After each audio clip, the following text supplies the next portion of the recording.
एक गांव में गरीब आदमी दीपक अपनी बेटी रानो के साथ छोटे से घर में रहता था। वो मजदूरी करके अपने घर का गुजारा करता था। वो कई सालों से अपनी बेटी की शादी के लिए रुपए इकट्ठे कर रहा था। अब उसके पास इतने पैसे जमा हो गए थे कि वो अपनी बेटी की शादी कर सके। दीपक ने दूसरे गांव के लड़के के साथ अपनी बेटी की शादी तय कर दी थी। कुछ ही दिनों में दीपक की बेटी की शादी होने वाली थी। दूसरे गांव में हरक नाम का एक जमींदार रहता था जो दूसरों को बहुत परेशान करता था। वो गांव में किसी की भी जमीन पर कब्जा कर लेता था।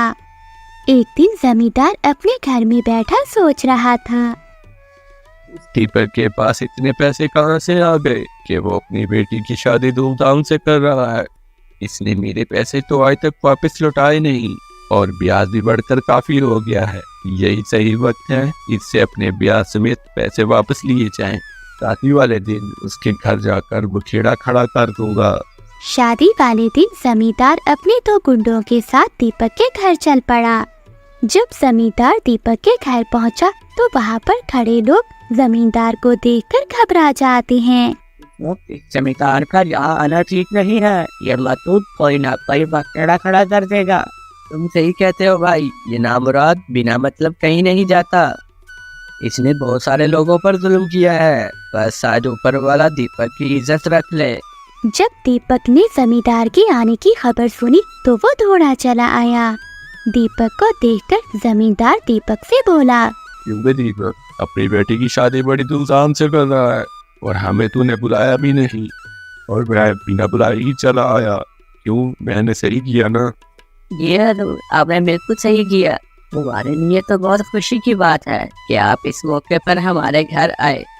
अरे मैं तो खुशी में शामिल होने नहीं आया हूँ, मैं तो अपने पैसे वापस लेने आया हूँ और वो भी ब्याज समेत।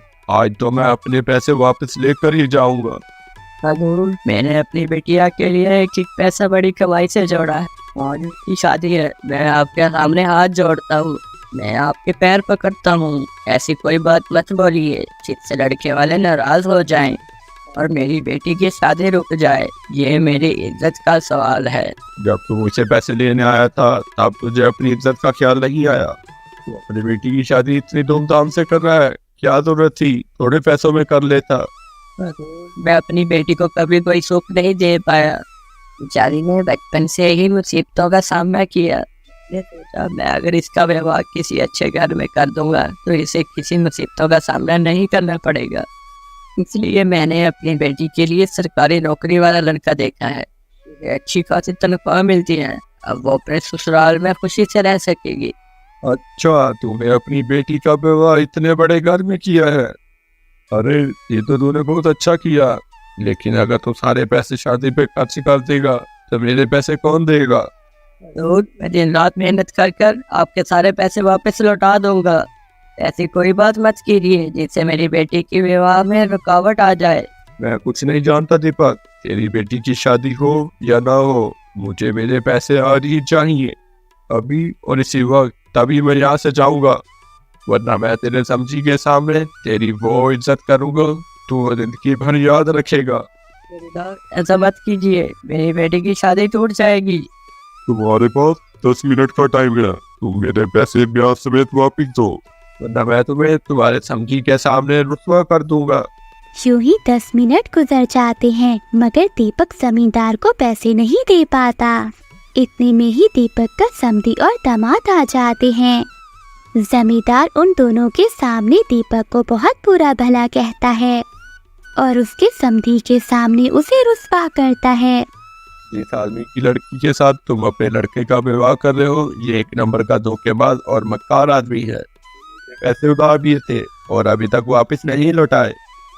जमींदार की ये बात सुनकर दीपक का समधी अपने बेटे से कहता है, चल बेटा यहाँ से, मैं दीपक जैसे मक्कार आदमी की बेटी से तेरा विवाह नहीं कर सकता। मैं तो इसे बड़ा आदमी समझता था, ये तो 1 नंबर का बदमाश निकला। अच्छा हुआ मुझे विवाह से पहले ही पता चल गया, वरना जीवन भर मुझे पछतावा रहता। अपने समधी को ये बातें सुनकर जाता देख दीपक को ऐसी घबराहट हुई कि वो चक्कर खाकर नीचे गिर जाता है। जब वहाँ खड़े लोगों ने उसकी जांच की तो वो कहने लगे, अरे दीपक की तो सांस नहीं चल रही, लगता है दीपक इस दुनिया में अब नहीं रहा। दीपक को मरा हुआ देखकर जमींदार वहाँ से भाग जाता है। जब इस बात का पता दीपक की बेटी रानो को चला तो वो दौड़ती चली आई।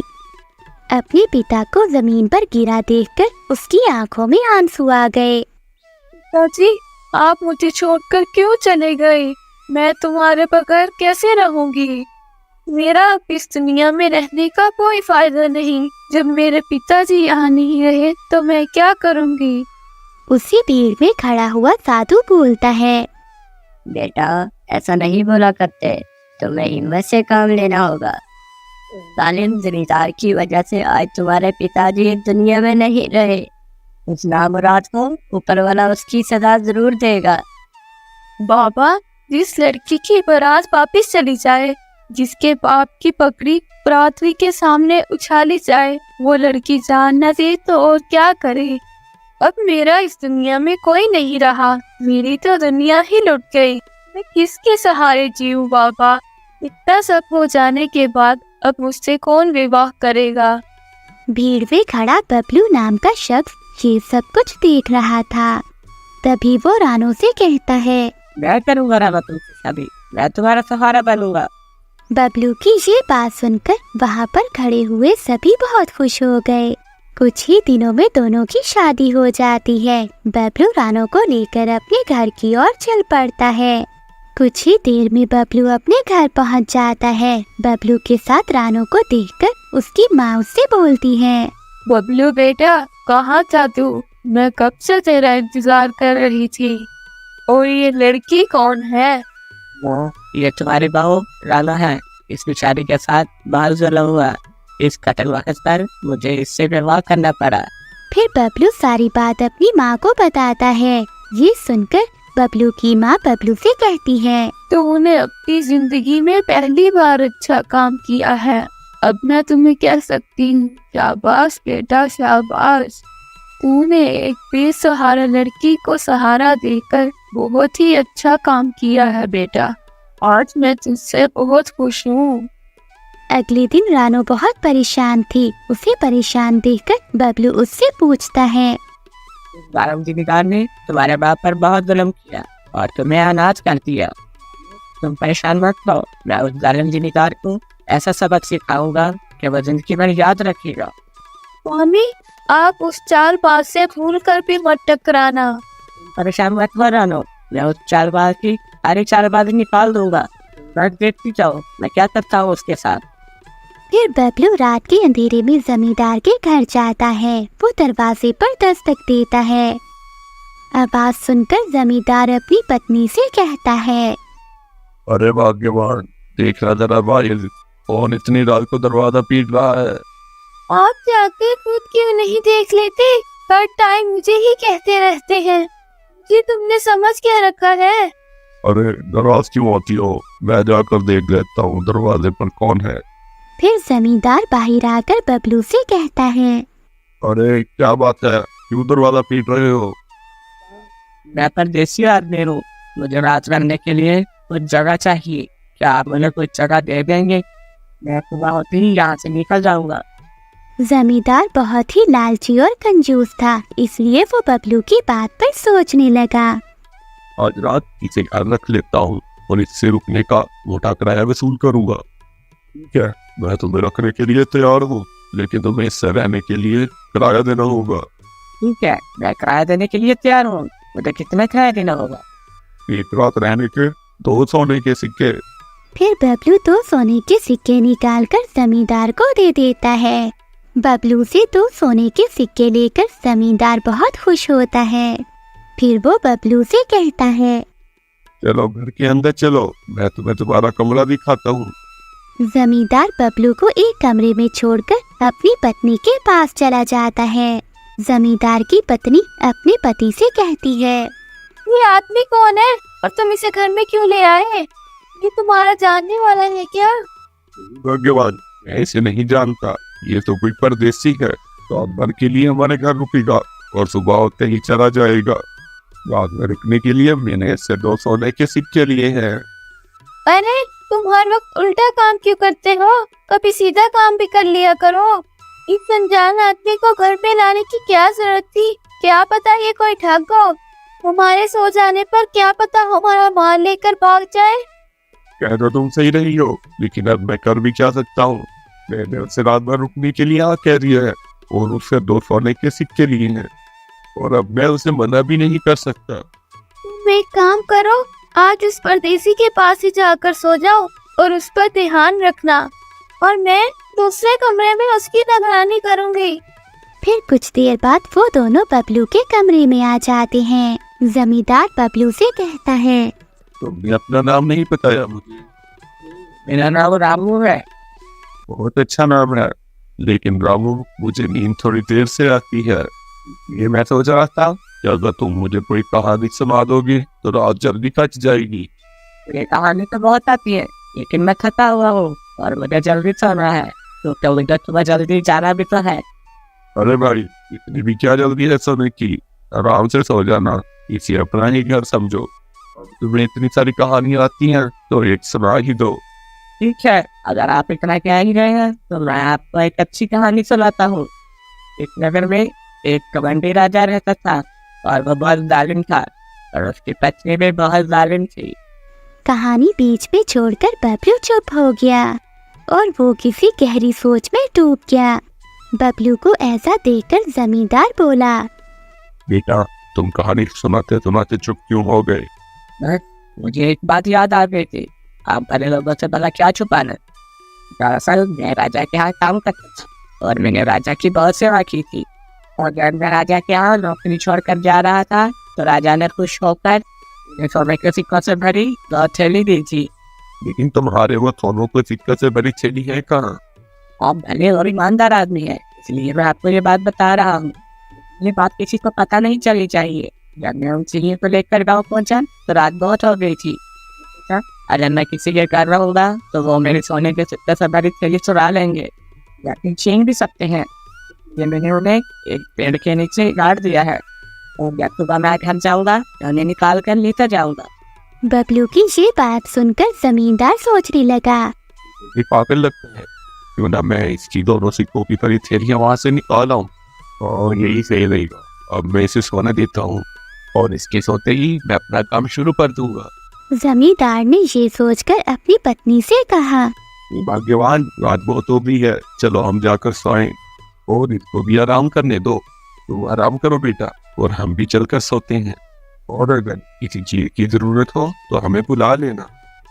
इतना कहकर जमींदार अपनी पत्नी के साथ दूसरे कमरे में चला जाता है और कहता है, पर नजर रखना, और मैं इसके सोनों को सिक्कों से भरी थैली निकाल कर लाता हूँ। अभी तुम्हारा वहाँ जाना ठीक नहीं रहेगा। पहले इस आदमी को गहरी नींद में सोने दो। ठीक कहती हो, जैसे ही ये गहरी नींद सोएगा मैं इसकी थैलियां निकालने चला जाऊंगा। जमींदार रामू के सोने का इंतजार करने लगता है। कुछ ही देर में जमींदार को लगा कि मुसाफिर सो चुका है। जल्दी से मुझे अपना काम शुरू कर देना चाहिए। फिर जमींदार चुपचाप अपने घर से निकल गया। जमींदार की पत्नी सोचती है, आज तो बहुत तगड़ी आसामी हाथ लगी है। मैं तो इसे ठग समझ रही थी, लेकिन ये तो एक नंबर का लल्लू है। चलो अब मैं आराम करती हूँ। जमींदार की पत्नी आराम करने के लिए लेट जाती है। कुछ ही देर में उसकी आंख लग जाती है। उधर बबलू सोचने लगता है, ये जमींदार तो मेरे बहकावे में बहुत जल्दी आ गया।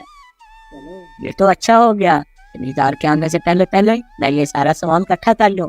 बबलू जल्दी से जमींदार की तिजोरी की ओर चला जाता है। जमींदार ने तिजोरी में ढेर सारा माल इकट्ठा कर रखा था। बबलू ने चुपचाप तिजोरी खोली और सारा माल एक थैले में जमा कर लिया और चुपके से वो जमींदार के घर से फरार हो गया। उधर जमींदार ने पेड़ की खुदाई की, मगर उसके हाथ कुछ भी नहीं आया। जमींदार समझ जाता है कि उस लड़के ने उससे झूठ बोला है। फिर जमींदार जल्दी से अपने घर की ओर चल पड़ता है। जब जमींदार घर जाकर तिजोरी देखता है तो उसके पाँव के नीचे से जमीन निकल गई। वो जोर जोर से रोने लगता है। अरे मैं लूट गया, मैं बर्बाद हो गया, मेरी जिंदगी भर की कमाई वो ले गया। जमींदार के रोने की आवाज सुनकर उसकी पत्नी की आंख खुल जाती है और वो भागकर जमींदार के पास जाती है और वो कहती है, क्या हो गया जी? तुम इतनी बुरी तरह से क्यों रो रहे हो? मैंने तुमसे कहा था उसका ध्यान रखना, मगर तुमने नहीं रखा और वो हमारा सारा माल लेकर फरार हो गया। जब जमींदार की पत्नी की नजर तिजोरी पर पड़ी तो उसके होश उड़ गए। दोनों पति पत्नी अपने किए पर अब पछता रहे थे। दोनों का रो रो के बुरा हाल था। उधर लूटा हुआ सारा माल बबलू अपनी पत्नी को दे देता है। आज तुमने अपनी चालाकी और होशियारी से उस जमींदार की अकल ठिकाने लगा दी। आज तुम्हारी वजह से उस जालिम जमींदार से पूरे गांव को रहाई मिल गई है। अगर तुम ना होते तो आज सारे मजलूम बेचारे उस जमींदार का जुल्म सह रहे होते। तुम्हारी ही वजह से आज उन मजलूम लोगों को जमींदार से आज़ादी मिली है।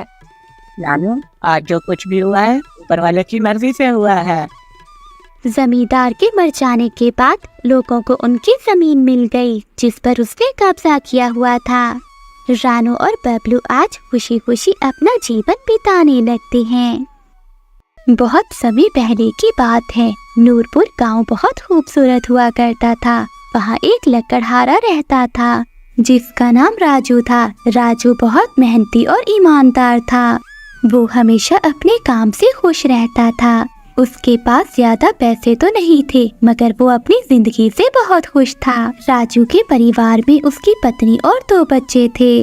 राजू कालू सेठ के यहाँ लकड़ी काटने का काम करता था और सेठ कालू लकड़ी काटने के लिए राजू को पैसे देता था जिससे राजू और उसके परिवार का जीवन व्यापन होता था। राधा, मैं काम पर जा रहा हूँ। मुझे आज बहुत देर हो गई है।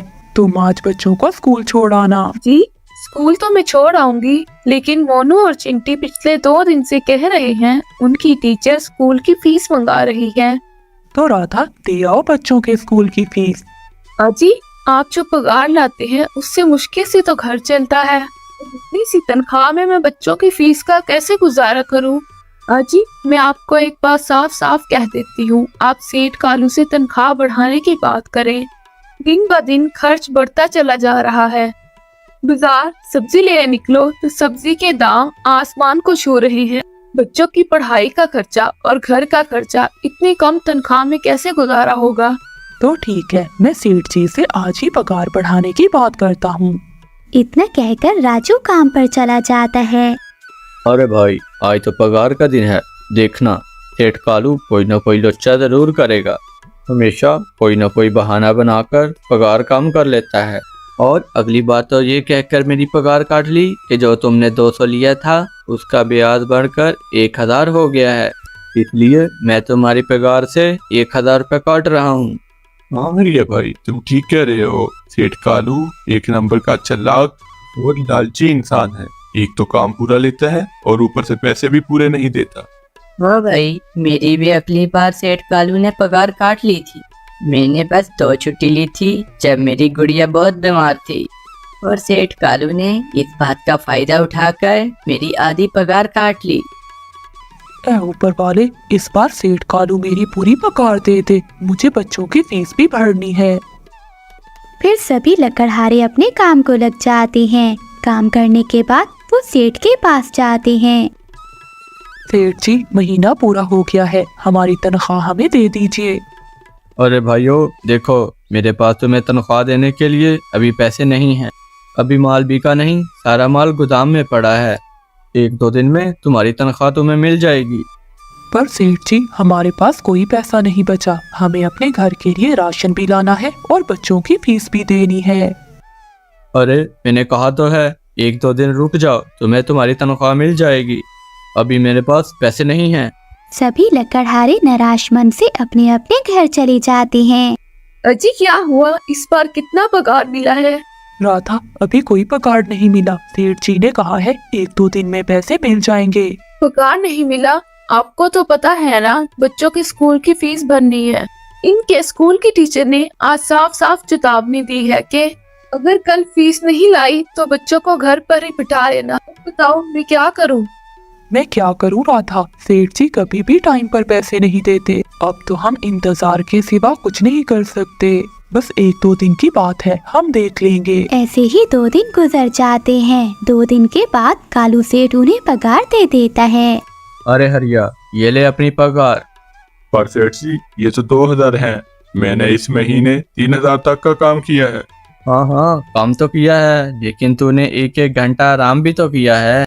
ये पैसे उसी आराम के काटे हैं। पर सेठ जी, आपने तो कहा था 8 घंटे काम के 3000 मिलेंगे, और मैंने 8 घंटे काम किया और 1 घंटे आराम। हाँ हाँ, मुझे ना समझा। ये 2000 रख, अगर नहीं चाहिए तो जा कहीं और काम ढूंढ ले। बेचारे काका हरिया के पास उन पैसों को लेने के अलावा कोई चारा नहीं था। काका हरिया चुपचाप पैसे रख लेता है। ये लो तुम्हारे 2500 रुपए। मगर सेठ जी 2500 क्यों, मेरे तो 3000 बनते हैं। मैंने तो ना कोई छुट्टी की और ना ही आराम। मैंने अपना सारा काम समय पर किया है। हाँ हाँ, समय पर तो किया है, लेकिन इस टाइम बाजार में लकड़ियों का दाम बहुत कम है, वजह से तुम्हें भी इस टाइम पगार कम ही मिलेगी जब तक लकड़ियों का दाम नहीं बढ़ता। पर सेठ जी, बात तो 3000 की हुई थी। मैं 2500 में कैसे घर चलाऊंगा? मुझे अपने बच्चों की स्कूल की फीस भी भरनी है। मुझे पूरी तनख्वाह दीजिए। 2500 ही मिलेंगे। काम करना है तो कर, वरना कहीं और कोई काम ढूंढ ले। बेचारे राजू के पास भी उन पैसों को लेने के अलावा कोई चारा नहीं था। अरे भाई, ये सेठ कालू एक नंबर का बेईमान इंसान है। सारे पैसे अपनी जेब में रख लेता है और कहता है लकड़ियों के दाम कम हो गए हैं। देख लेना, किसी ना किसी दिन हम गरीबों की से जरूर हाय लगेगी। नहीं हरिया काका, ऐसा नहीं कहते। आखिर वो हमारे अन्नदाता हैं। उन्हीं की वजह से तो हमारा घर चल रहा है। अरे कहाँ का अन्नदाता, काम के पूरे पैसे तो देता नहीं है। अरे पूरा महीना काम करके क्या मिलता है? सिर्फ ये 2000। इससे घर कैसे चलेगा? इससे तो हम तरक्की नहीं कर सकते। काका, हम क्या कर सकते हैं? लकड़ी काटने के सिवा हमें और कोई काम नहीं आता। अगर कोई कारोबार करना भी चाहे तो हमारे पास कहाँ इतने पैसे हैं कि हम कोई कारोबार कर सकते हैं। अब तो सेठ कालू ही हमारे अन्नदाता हैं। कुछ देर बातें करने के बाद सभी अपने घर को लौट जाते हैं। जी आ गए आप। इस बार कितनी पगार लेकर आए हैं? राधा, इस बार सेठ जी ने सिर्फ 2500 रुपए दिए हैं। बस सिर्फ 2500? इसमें हम घर कैसे चलाएंगे? 1000 रुपए तो बच्चों के स्कूल की फीस में ही निकल जाएंगे। घर का निजाम हम 1500 में कैसे चलाएंगे? अब मैं क्या करूं राधा, हमें इन्हीं पैसों में गुजारा करना पड़ेगा। तुम ऐसा करना, पहले बच्चों की फीस भर दो, बाकी मैं देख लेता हूँ। अजी, आप क्या देख लोगे? सेठ जी से तो पूरे पैसे मांगे नहीं गए आपसे। मैंने सेठ जी से कहा था, मगर उन्होंने साफ साफ इनकार कर दिया और कहा कि लेने हैं तो लो, नहीं तो जाओ यहाँ से। सेठ जी का काम करने के बाद मैं किसी दूसरी जगह पर काम किया करूँगा। मैं आज ही सेठ जी का काम करने के बाद किसी दूसरी जगह काम ढूंढने जाऊंगा। इतना कहकर राजू काम पर चला जाता है। जैसा कि राजू ने कहा था, वो सेठ के यहाँ काम करने के बाद काम की तलाश में निकल जाता है। राजू जगह जगह जाकर काम ढूंढता है। वो बहुत सी दुकानों पर जाता है, मगर उसे कहीं भी काम नहीं मिलता। अंत में राजू थक हार कर वापिस जाने लगता है। वो सामने देखता है, एक भैंसों का झुंड उसकी ओर आ रहा था। राजू ये देखकर बहुत डर जाता है। वो इधर उधर देखता है। राजू को एक गुफा दिखती है। वो उस गुफा में जाकर छुप जाता है। ए ऊपर वाले, आज तो मैं बच गया। अगर मैं ना देखता तो मैं इनके नीचे कुचला जाता, परंतु ये मैं कहाँ आ गया? राजू ये सब कुछ सोच ही रहा था, तभी उसकी नजर गुफा में पड़ी हुई एक टोकरी पर जाती है। वो टोकरी के पास जाता है। ये कैसी गुफा है और ये टोकरी किसकी पड़ी है? इसे मैं घर ले जाता हूँ। ये टोकरी घर में सामान रखने के काम आएगी। राजू जैसे ही टोकरी को हाथ लगाता है तो गुफा में से एक आवाज आती है। रुक जाओ, इसे छूने की कोशिश मत करो। आवाज सुनकर राजू पीछे हट जाता है। तभी वहाँ एक साधु प्रकट हो जाता है। तभी वो राजू से कहता है, कौन हो तुम और मेरी गुफा में क्या करने आए हो? मुझे माफ करना, आप जो भी हो। एक भैंसों का झुंड मेरे पीछे पड़ गया था, जिससे बचने के लिए मैं यहाँ आ गया। तभी मेरी नजर इस टोकरी पर गई। मुझे माफ कीजिएगा, मुझे लगा यहाँ कोई नहीं है तो ये टोकरी किसी की नहीं होगी, इसलिए मैंने इसे छुआ। राजू, तुम्हें डरने की जरूरत नहीं है। मैं तुम्हारे बारे में सब जानता हूँ। मेरी नज़र जिस पर पड़ जाती है मैं उसका सारा एहतसाब अपनी आंखों में देख सकता हूँ। आप कौन हैं और इस गुफा में क्या कर रहे हैं? आप अपना परिचय दीजिए।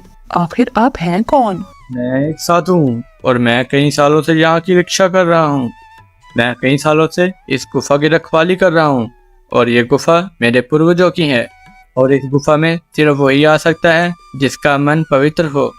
और अगर तुम पवित्र होते तो इस गुफा में कभी नहीं आ सकते। तुम एक सच्चे इंसान हो इसलिए इस गुफा में आ सके और इस टोकरी को छू पाए। और तुमने इस टोकरी को छुआ है, ये टोकरी तुम्हारी हुई। नहीं नहीं बाबा, मुझे ये टोकरी नहीं चाहिए। मैं तो बस इसे देख रहा था। डरो मत राजू, तुम इसे ले जाओ। ये कोई साधारण टोकरी नहीं है बल्कि ये जादुई टोकरी है। क्या जादुई टोकरी? हाँ राजू, ये वही टोकरी है। अब तुम इसके मालिक हो, पर जो चीज तुम इसमें एक बार डालोगे तुम्हें वही बार बार इसमें वही डालनी होगी और इसके अलावा और कोई चीज तुम इसमें नहीं डाल सकते। और अगर ऐसा तुमने किया तो इसका परिणाम तुम्हें ही भुगतना होगा। मेरी बात ये हमेशा याद रखना और इसमें सिर्फ वही चीज डालना जिसकी तुम्हें बहुत जरूरत हो। राजू वो टोकरी लेकर घर आ जाता है। राधा, देखो मैं क्या लाया हूँ। क्या लाए हो आप? बस ये एक टोकरी? पहले आप ये बताएं, आप काम की तलाश में गए थे, आपको कोई काम मिला क्या नहीं? राधा, एक मिनट मेरी बात तो सुनो। ये कोई साधारण टोकरी नहीं बल्कि जादुई टोकरी है। राजू राधा को सारी बात बताता है जो घटना उसके साथ घटी। अच्छा, तो आपका कहने का मतलब है कि हमें इस टोकरी में कोई ऐसी चीज डालनी होगी जिसकी हमें सबसे ज्यादा जरूरत हो।